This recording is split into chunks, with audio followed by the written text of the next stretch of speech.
안녕하세요. 라이브 앤 라이징 라라 코칭, 저희 조미정 코치님과 함께하는 벌써 세 번째 라라 코칭 시간입니다. 오늘도 인사드리고 진행하겠습니다. 조미정 코치님 안녕하십니까? 안녕하세요. 네. 지난 영상 보셨나요? 제가 이번에는 이런 내용을 꾸며주세요 하고 약속을 받아낸 게 있었어요. 바로 우리 조미정 코치님께서 계속 스팟 코칭에 대해서 얘기를 해주고 계시는데, 과연 이 스팟 코칭을 하기 위해서 어떻게 해야 되나요?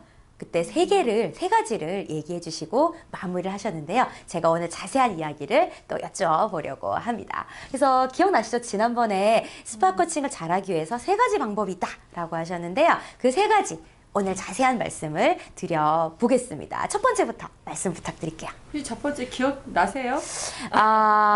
잠깐 계셔보세요. 제가 기억날 것 같아요. 첫 번째는 상대방, 그러니까 코칭 대상자를 잘 배려해 달라, 이 말씀 하셨던 것 같아요.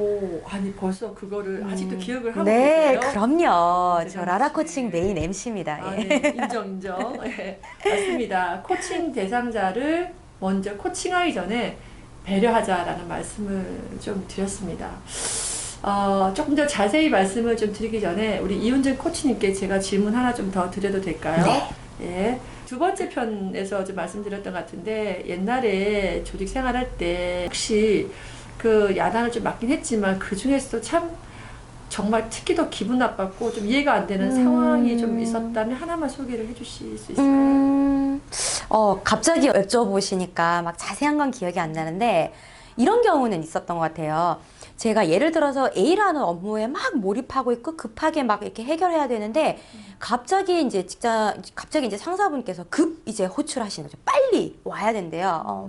딱 불러서 다른 업무에 대해서 막 속사포로 감정 섞인 다른 말들을 섞어가면서 막 속사포로 이제 피드백을 이렇게 하시는 거죠. 저는 A라는 업무를 하다가 왔기 때문에 받아들일 자세도 안 돼 있고 막 이렇게 혼나는 느낌만 받다가 이제 제자리에 돌아와서 털썩 이렇게 주저앉게 되고요. 굳이 이제 남은 시간 동안 업무 효율도 좀 오르지 않았던 그런 기억이 납니다. 갑자기 불려가서 이건 뭐지? 무슨 상황이지? 나는 이제 앞뒤도 모르고 야단부터 치시고 내 상황을 물어보지도 않으시고 좀 많이 억울하셨겠다는 생각이 들어요. 그러셨구나. 이 부분을 제가 좀 말씀을 드리고 싶었어요. 그 코칭 대상자의 상황을 좀 배려하자라는 의미를 처음에 첫 번째로 말씀을 드렸고요. 우리 이윤주 코치님처럼 코칭해야 될 그 부분 있죠. 부정적인 부분이죠. 이 친구의 그 보고서가 되었던 어떤 행동 패턴이 되었던 이런 것들을 즉각 피드백하기 전에, 아무리 즉각 피드백이지만 이 친구도 일을 하는 직원이잖아요. 자신의 업무 몰입이 있거든요. 열심히 일을 하고 있는데 갑자기 가서 이렇게 탁 중간에 들어가면 이 친구가 일하는 맥도 끊어지고 또 중요한 걸 받아들일 마음의 자세가 전혀 없다는 겁니다. 그러면 오히려 역효과가 날 수 있겠죠. 그래서 간단히 잠깐 이야기할 수 있을까? 또는 언제쯤 시간이 될까? 이런 간단한 어떤 배려 섞인 멘트도 필요하지 않을까. 그리고 또 피드백하는 자리도 중요한 것 같아요. 어떤 분은 회식 자리에서 꼭 술 하나 들어가시고 그 친구의 이야기로 피드백하는 분도 상사분이 계세요. 회식은 회식이고요. 업무는 업무니까 이런 것도 좀 구별하셔가지고 조금만 더 상대를 배려하고 상황을 고려하시면 그 상태에서 스팟 코칭 하시면 어떨까요? 맞아요. 그 친구가 잘 받아들일 수 있지 않을까. 자, 그러면 첫 번째가 코칭 대상자를 잘 배려하자라는 것이었고요. 두 번째는 어떤 것일까요? 네네. 두 번째는 그때도 말씀드렸지만 사실과 추론을 구별해서 말하자입니다. 네. 제가 질문을 자꾸 드리네요. 네. 좋아요, 이런 거. 네. 이효진 코치님께 질문 하나 또 드리겠습니다. 네. 제가 지금 어떤 문장을 하나 말씀을 드릴 건데, 네. 이 문장이 정확한 사실적인 표현인지 추론적인 거, 약간 주관적인 표현이 섞여져 있는 건지를 한번 말씀해 보시겠어요? 네네. 이지영 사원은 어제 하루 종일 사무실에서 기분이 안 좋은 표정으로 일을 했다. 그 문장에서요? 문장이 아주 정확한 사실적인 표현이 들어가 있나요? 아니면 좀 추론적인 표현이 들어가 있나요? 하루 종일 기분 안 좋은 표정 이런 걸 봤을 때는 사실 아닌 것 같아요. 추론적인 문장. 예, 역시 코치님 다르시군요.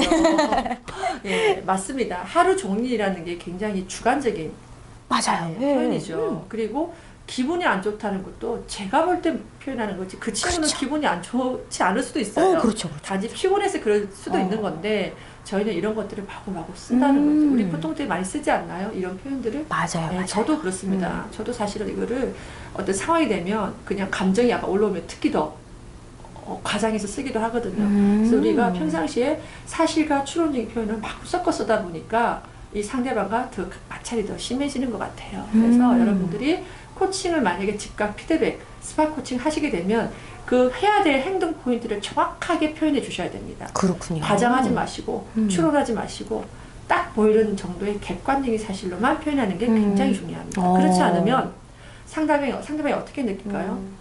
저거 아닌데 변명하게 되고 심지어 방어하게 되고 더욱 심한 경우에는 공격적인 생각이 보일 수도 있습니다. 자, 그럼 마지막입니다. 세 번째 스파 코칭은 어떻게 하는 건가요? 네.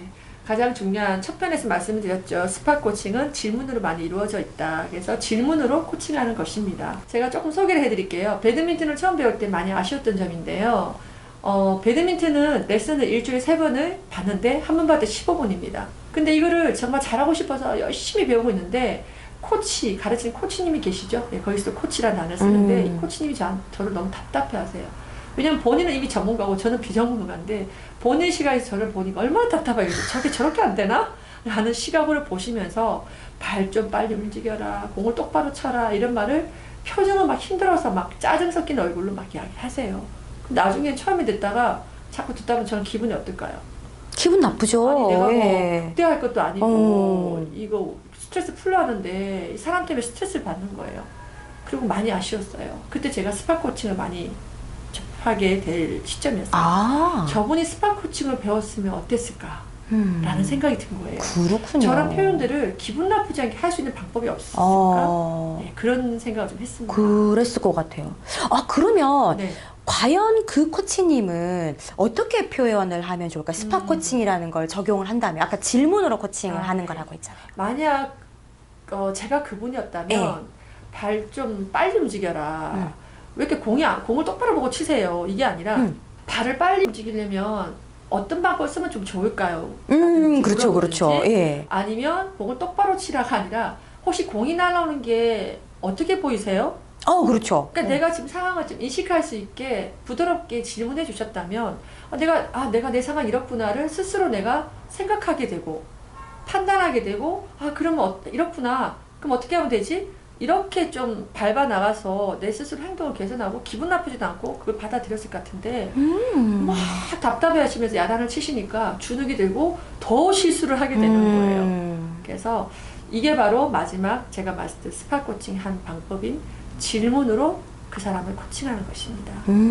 질문으로 코칭하는 것. 혹시 조미정 코치님, 저는 개인적으로 아쉽지만 마지막 시간이거든요, 오늘. 그래서 한 말씀 더 해주실 부분이 있다면 말씀을 좀 부탁드릴게요. 네. 일단 오늘 세 번째 스파 코칭에 대해서 말씀을 좀 드려서 굉장히 영광이었습니다, 개인적으로. 마지막으로 드리고 싶은 말씀은, 우리는 일을 하는 존재인 것 같아요. 일이라는 게 꼭 회사 생활만 일이 아니라 가정에 아이를 키우는 것도 일이고요. 그 다음에 의사 선생님이 환자를 돌보는 것도 일이고 그 다음에 선생님이 아이를 가르치고 당연히 일이겠죠. 그래서 많은 사람들이 일을 하고 있고 그 일은 혼자서 할 수 없는 것이라는 겁니다. 늘 상대가 있죠. 그래서 많은 사람들이 서로 상호작용을 하면서 일을 해나가는데 그러다 보면 늘 마찰과 충돌이 또 일어날 수도 있습니다. 그래서 오늘 이 배우신 스파 코칭을 잘 활용하셔서 다양한 자기 영역에서 내가 상호작용하는 그 상대에게 스파 코칭을 발휘하시면 여러분들 관계도 깨어지지 않고 또 훨씬 더보다 그 사람의 영향을 좀 발전시킬 수 있는 그런 상호작용적인 좋은 그런 관계가 되지 않을까 하는 생각에서 널리 어려운 거 없으니까 꼭꼭 써보시기 바랍니다.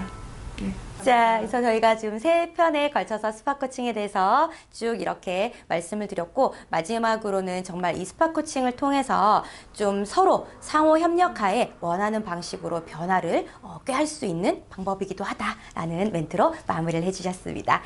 자, 이렇게 조미정 코치님과 함께한 저희 라라 코칭은 여기서 또 마무리를 지어볼게요. 다음 정규편에서는 제가 또 새로운 코치님과 함께 코칭에 대한 다양한 이야기를 드리도록 하겠습니다.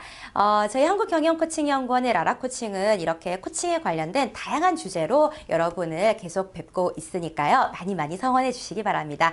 오늘의 영상도 도움이 되셨다면 구독과 좋아요 많이 눌러주시기 바랍니다. 자, 라이브 앤 라이징 라라코칭. 저는 그럼 다음 이 시간에 또 뵙겠습니다. 안녕히 계세요.